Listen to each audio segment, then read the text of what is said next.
Observe, meus amores, que eu coloco aleatoriamente, tá?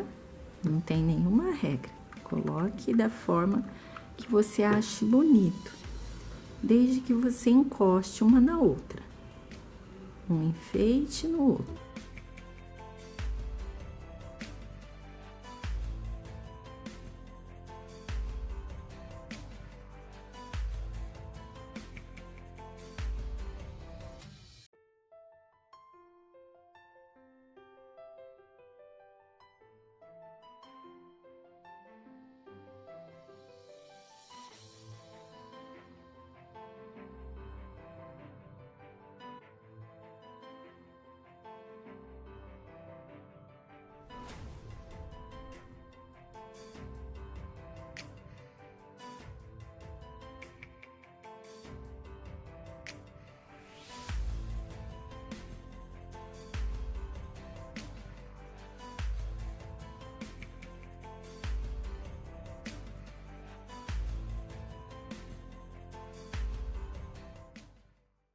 Então, ficou assim, meus amores, essa lindeza, essa fofurice aqui.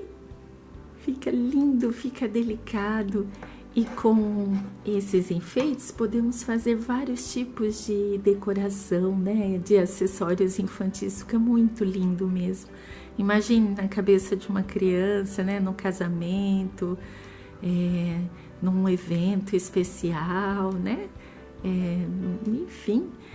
E essas flores lindas aqui, tanto pode ser esse modelo, repito, como já falei, né? Como qualquer outro tipo de flor. E detalhe, se você não quiser flor, você pode fazer a tiara somente com essas pérolas lindas, com esses enfeites lindos aqui, tá? Que fica maravilhoso também, inclusive para adulto, viu? E a medida desses strass aqui que eu não passei, só para tirar dúvidas, eu sugiro, não somente para essa flor, tá, meus amores? Para qualquer outro tipo de flor, viu? Você pode fazer a aplicação desse strass no tamanho de 2 milímetros. Ele é bem pequenino, ele é bem delicado. Ah, mas onde a gente encontra esse strass? Geralmente em loja de R$ 1,99 tem. Esses strass se chama strass de vidro, tá? Então esse brilho lindo dele aqui não desbota, tá certo? É o mesmo tipo de strass que a gente utiliza para unha. Quando eu não acho em lojinhas de artesanato, eu compro em lojas que vende acessórios para unha, loja de cosméticos, só que geralmente é um pouquinho mais caro. Então, em loja de R$ 1,99 é mais barato, que tem também. Você vai na seção ali onde tem as coisinhas para unha, que você encontra. Então é isso, meus amores, espero que vocês tenham gostado. Se vocês estão gostando, por favor, deixem um joinha, compartilhem o vídeo, me sigam no Instagram, @elaine.arte.acessórios.